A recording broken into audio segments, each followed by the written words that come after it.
What is up everyone? Welcome back to my channel. It's me, your girl Glai. At kung bago ka pa lang sa channel ko, just click the subscribe button and hit the notification bell for more updates.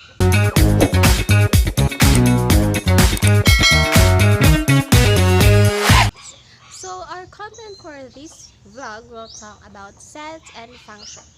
Since natakal na namin yung sets and functions in the first sem, so this vlog contains a review about those topics. So meron tayong gagawin na sasagutan ng mga questions regarding or that is related in those topics. So, without much further ado, let's have a review exercises. Let's go! So we have here a different exercises or different problems that we will solve that it is related to sets and functions. So we will solve first for number 1. So number 1, letter A. What is PC? So, or power of C, or power set of C.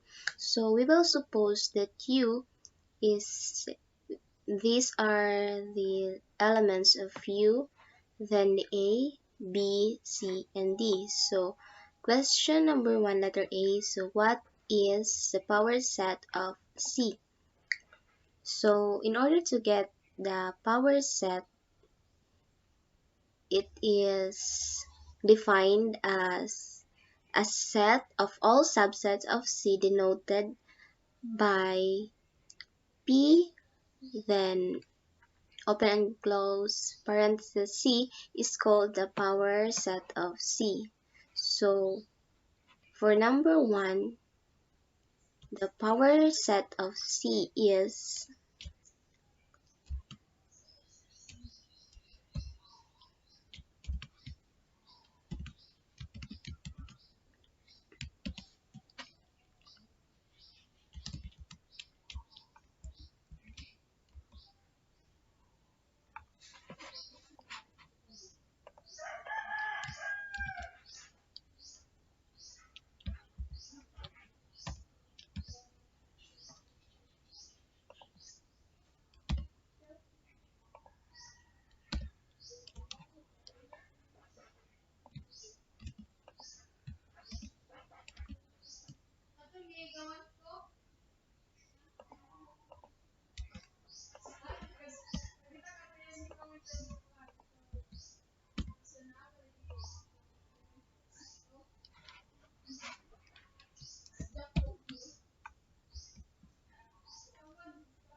so this is the answer for number 1, 1A, to find the power set of C.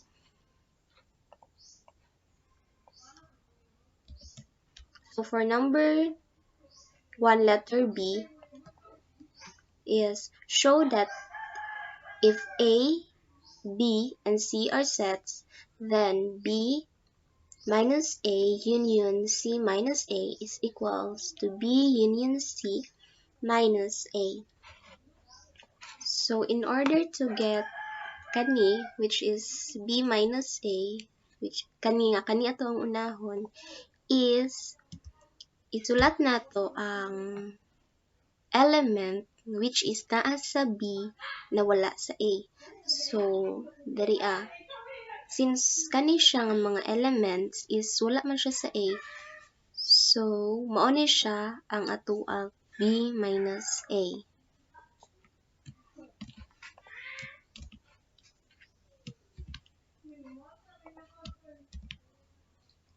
And then copy nato ang union nga symbol. Then pag abot diri sa C minus A, tan-aw na pud nato ang mga elements nga naa sa C pero wala sa A. So 3 ug 5 since naaman ang 4 sa A.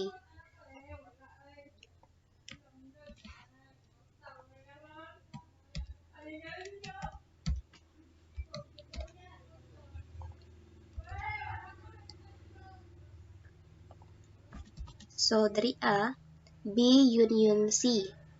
So, all the elements na naa sa B ug C is i-combine nato.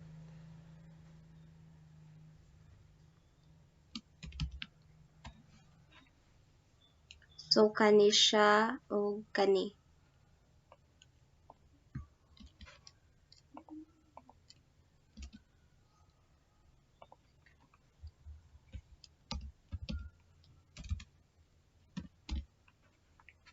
So, minus A. So, ang A is, i-copy lang nato. Kani siya nga mga elements. So, next, atuan na siyang i-combine. So, union, kani siya na value, union ani. So, the answer or the elements are 3, 6, 5, or rather, 1, 3, 5, 6, and 10.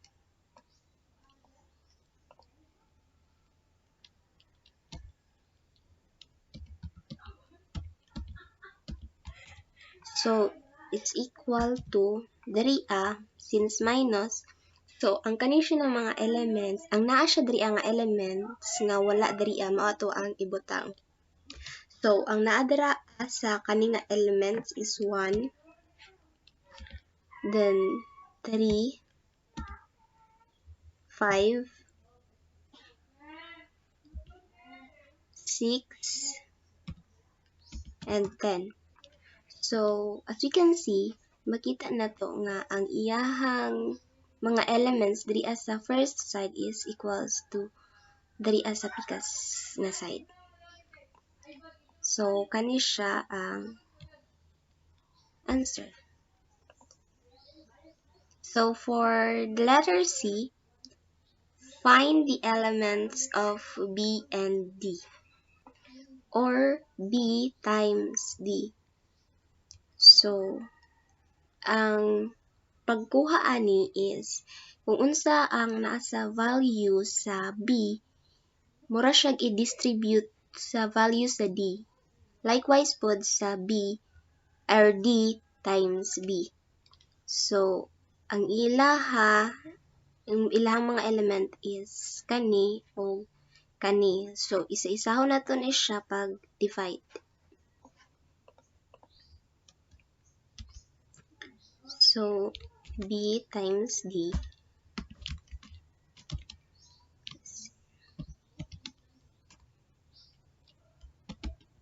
So, una is 1 to 1 siya kay 1, then pares ani, then 1 na pod, 4, 1, 5, then 1, and 9. So, ana na siya pag kuha. So, i-fast forward lang nato siya gamay, mao na ni siya ang result.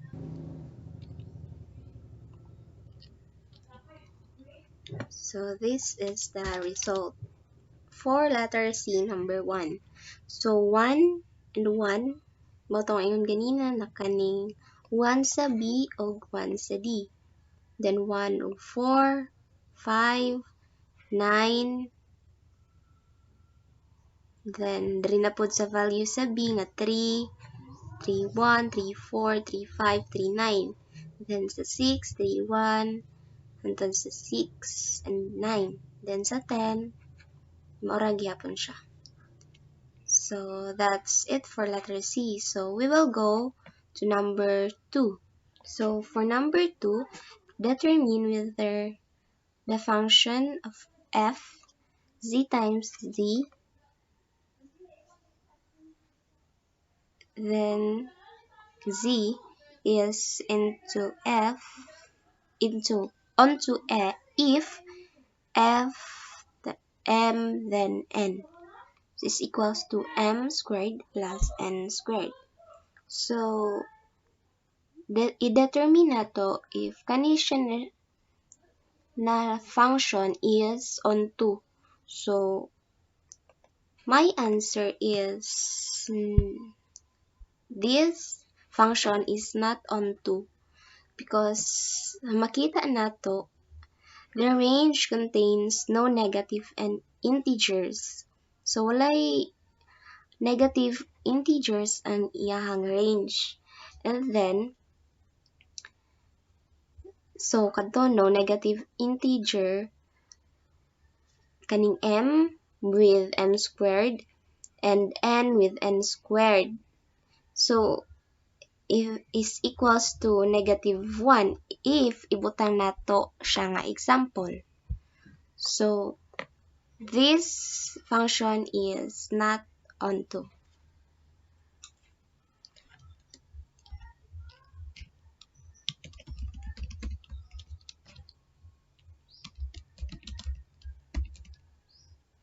So let's go for number 3. So for number 3, let S is equals to the element of 5, 7, and 11. Find f of S if fx is the ceiling of x squared plus 1 is divided by 3. So ato ang himuon is i-substitute na to ang kanina mga values diri sa x. Kay mo ni siya ang ato ang isulod ang s sa value sa x. So, mahimo na siya nga f of s. Then, let's copy.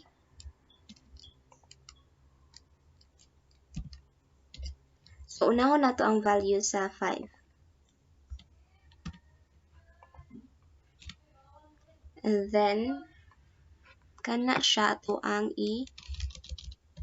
i-substitute ang value sa 5 dito as sa x. Then, 5 times 5 goes to 25.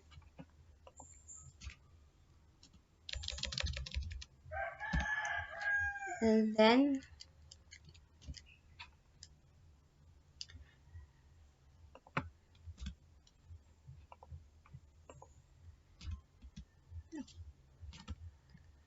so 25 plus 1 is 26.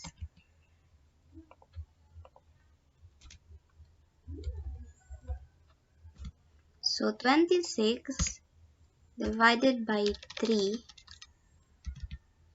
is equals to 8.6. So wala na nako siya gi-round up. It's because diri ata magmatter sa ceiling o floor.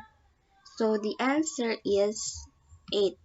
Since ang naka-state sa floor, since sa ubos man ni siya ang iyang kuan, kani. So dili siya i-round up, kundi i-round down whatever nga value pa ang iyahang point na sumpay. So, next, kuhaon na to ang sa 7. So, i-listen lang nato ni siya 7. Then, 7 times 7 is 49. Then, 49 plus 1 is 50. 50 divided by 3 is 16.6. Then, 16 ang answer. Then, next, maadto ta sa 11.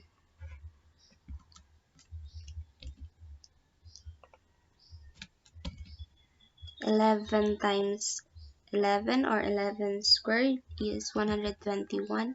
Then 121 plus 1 is 122. 122 divided by 3 is 40.6. Then the answer will be 40. So that's it for number 3. So next we will go for number 4. So for number 4, determine whether each of these functions from ABCD to itself is 1 to 1. So for A, we have f of A is equals to B, f of B is equals to A, f of C is equals to C, and f of D is equals to D. So this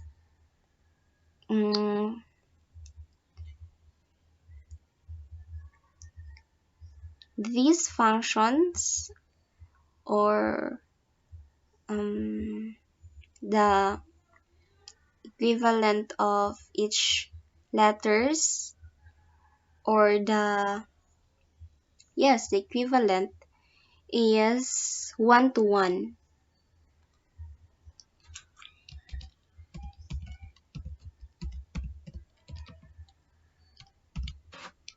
It is 1-to-1 because, as we can see, the result did not repeat.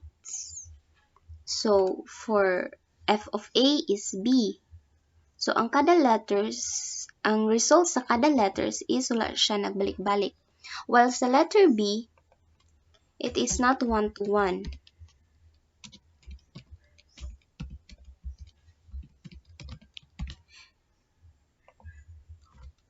Dili siya 1-to-1, it's because ang result sa D is nagbalik-balik.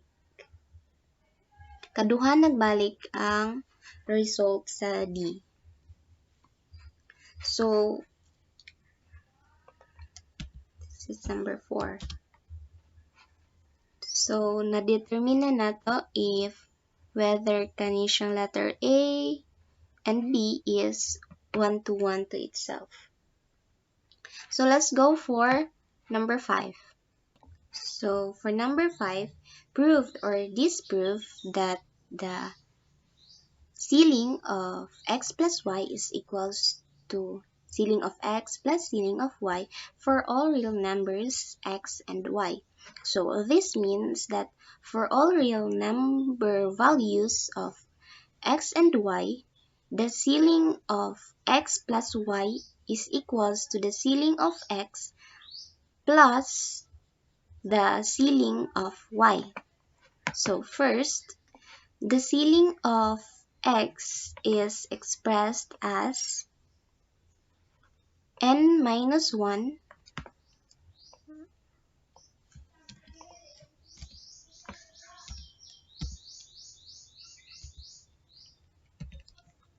is less than x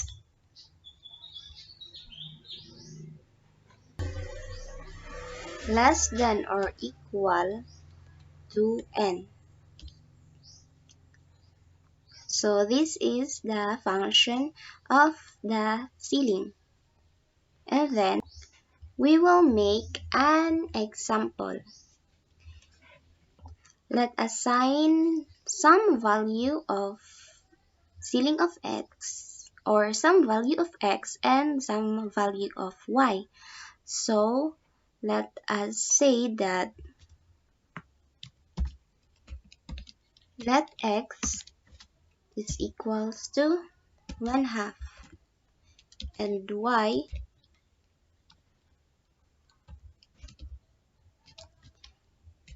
is equals to 2.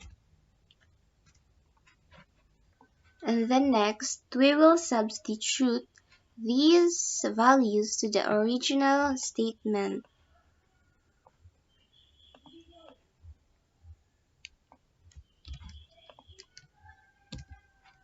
So here,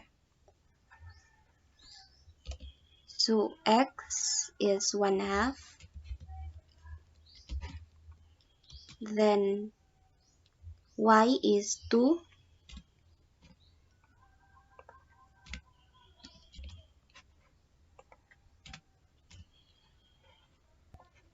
so here 1/2 plus 2 is 2.5, or the ceiling of 2.5.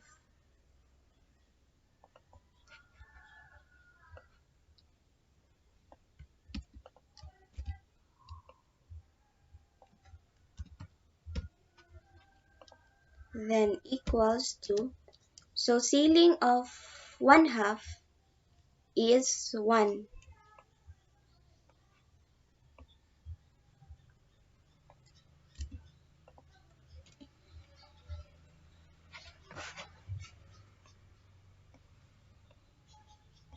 1 plus 2. So ceiling of 2 is 2.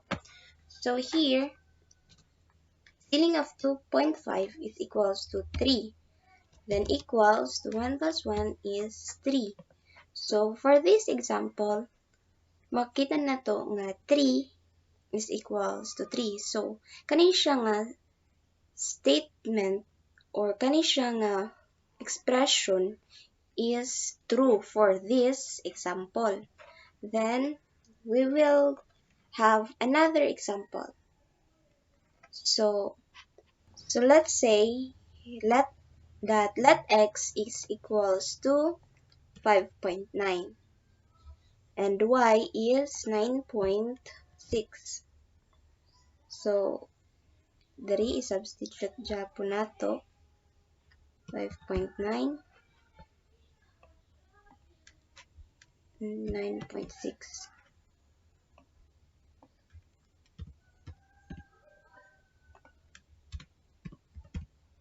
So pag i-combine tani, the answer is 14.3.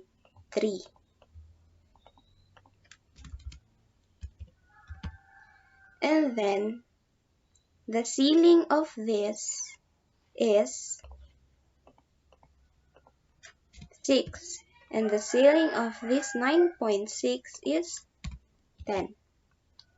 So the ceiling of 14.3 is equals to 15. Then 6 plus 10 is 16. So 15 is not equals to 17. So kani siya nga statement is not true for this example. So makita nato na or ato ang makonclude na the original statement is false because it says that for all values of x and y, or for all real numbers of x and y, the given statement is true, but we have found at least other example of value of x and y where the given statement was false. So the entire statement must be false since it cannot be both true to all values and yet still have exception. So this is for number 5. Then na-prove na nato na kani siya nga statement is tama siya, but diri siya na sa for all real numbers. Because not all real numbers kay equal siya sa ceiling of x plus y is equals to the ceiling of x and the ceiling of y. So let's go on for number 6. So for number 6, find f plus g and f of g for functions. F of x is equals to x squared minus 3x plus 2 and g of x is equals to 2x squared plus x minus 1. So first, unahon nato og kuha ang addition of the functions. So since the value of f of x is x squared minus 3x plus 2, unya ang value pud sa g of x is 2x squared plus x plus 1. So in order to get the sum of f plus g is i-add lang na siya nato. So combine like terms or add like terms na pwede ma-add. So x squared plus 2x squared is equals to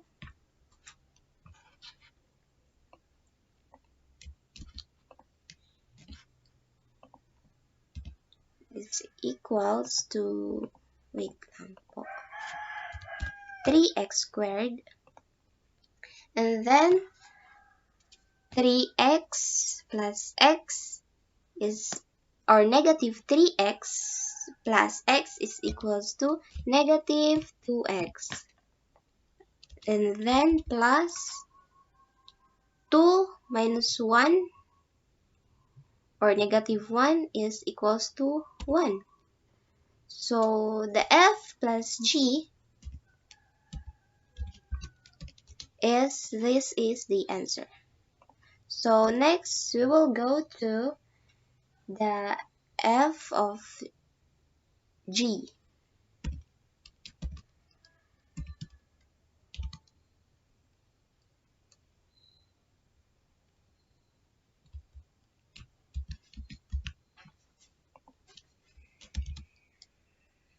So ang pagkuha ani is isulod nato ang values sa g sulod sa f of x. So bali ang value ani which is g kani ilisan nato diri ang x isulod nato ni diri sa x. So isulat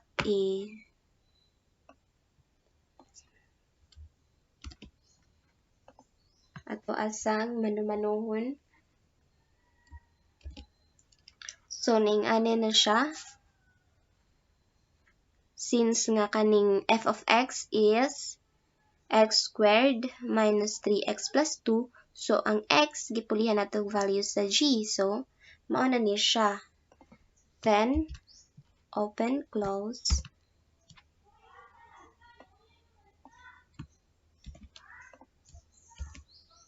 Uy.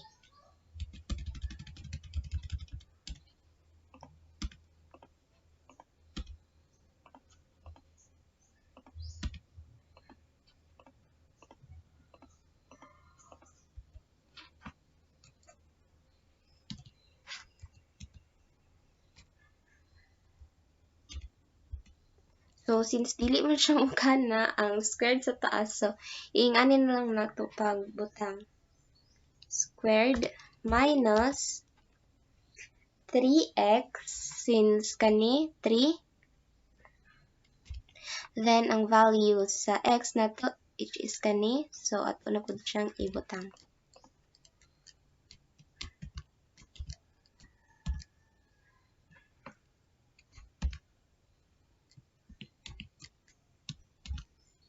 And then, plus 2.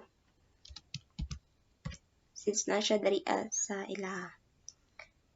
Uy. And then, atuan na siyang kani. Kuhaon na to ni.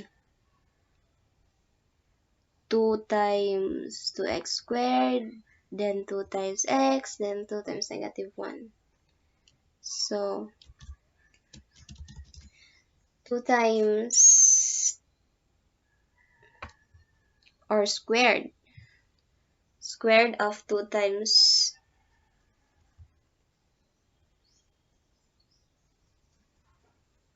2 times squared, so equals to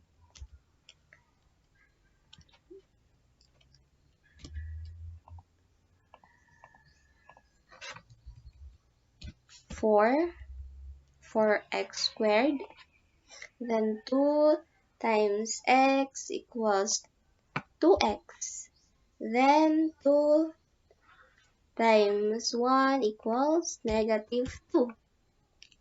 Then copy the sign, minus, then 3 na pod. 3 times 2x squared, 6x squared plus 3x squared and minus 3, then plus 2. So next, combine like terms. So 4x squared and 6x squared is, so ato sa siyang manumanuhon. X squared, 4x squared plus,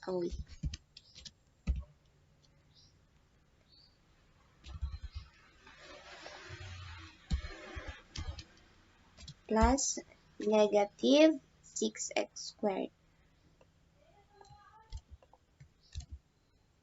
Uy.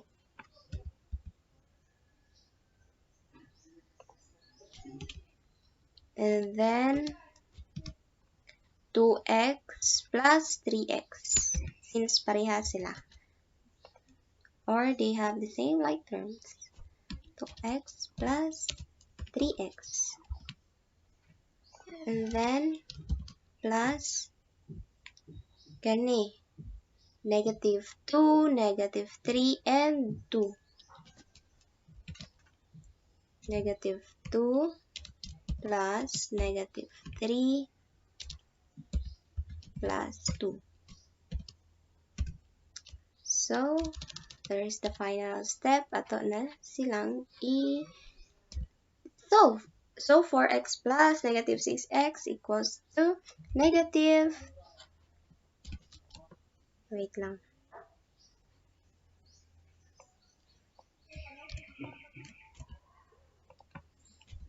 So, the answer is negative 2x squared plus kani, so 5x minus itong gamitan is because dari sa ilang tulo. Negative 2 plus negative 3 plus negative 2 equals negative 3. So, here's the result for the f of g.